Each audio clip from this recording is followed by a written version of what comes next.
وہ لمحہ جب دریا خاموش تھا، سیلفیاں بن رہی تھیں، کہکے گونج رہے تھے۔ کسی کو کیا معلوم تھا کہ اگلے لمحے وہی دریا 18 زندگیوں کو خطرے میں ڈال دے گا۔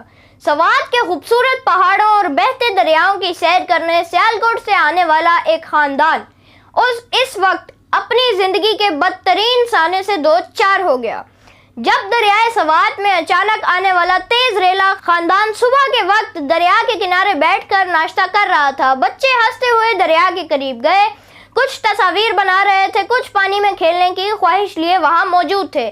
آسمان پر بادل تھے اور اسی دوران پہاڑی علاقوں میں ہونے والی بارش کا پانی تیز رفتاری سے دریا میں شامل ہوا اور دیکھتے ہی دیکھتے 18 افراد بہہ گئے۔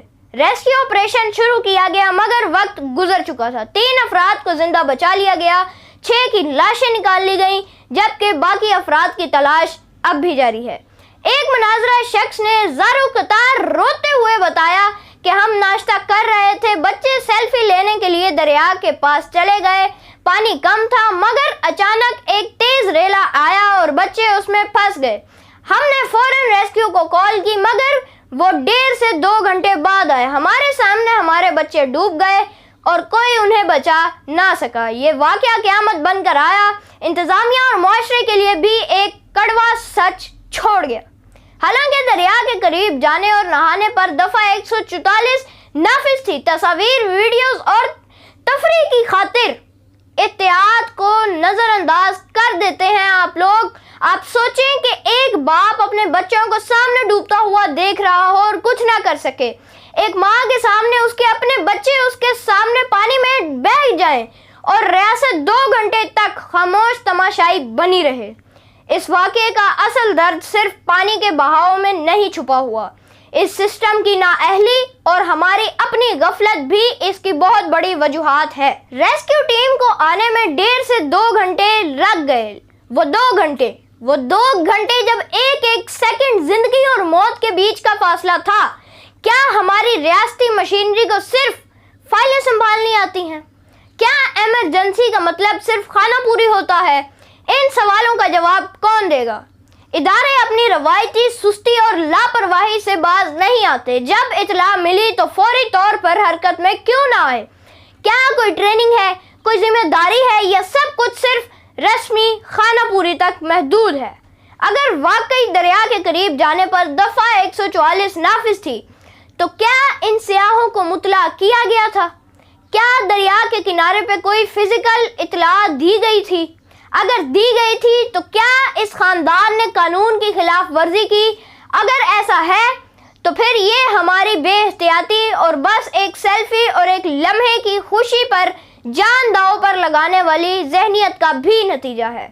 ایک باپ، ایک ماں، بچے سب ایک دوسرے کو آنکھوں کے سامنے بہتا دیکھیں لیکن ہاتھ نہ پکڑ سکیں۔ سیر و تفریح کے لیے جانے سے قبل کچھ گزارشات ذہن نشین کر لیں۔ سیر و تفریح کے لیے نئے علاقے میں جانے سے پہلے اس مقام کے موسم، پانی کے بہاؤ، خطرات اور ہنگامی صورتحال کی معلومات ضرور حاصل کریں۔ پہاڑی دریاؤں کے بہاؤ کو کبھی معمولی نہ سمجھیں۔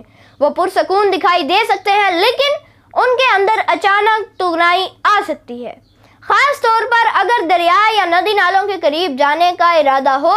تصاویر یا ویڈیوز کے چکر میں خطرناک جگہوں پر جانا انتہائی غیر ذمہ دارانہ فعل ہے، زندگی تفریح سے زیادہ قیمتی ہے۔ بچوں پر خصوصی نظر رکھیں، انہیں تنہا پانی کے قریب نہ جانے دیں۔ ہنگامی صورتحال میں فوری رسپانس سسٹم کا جلد جائزہ لیا جائے گا۔ سیاحتی مقامات پر مستقل وارننگ سسٹم اور فزیکل بیریئرز نصب کیے جائیں۔ دفعہ 144 کے نفاذ کی معلومات ہر جگہ بورڈ، سوشل میڈیا اور مقامی ذرائع سے دی جائے۔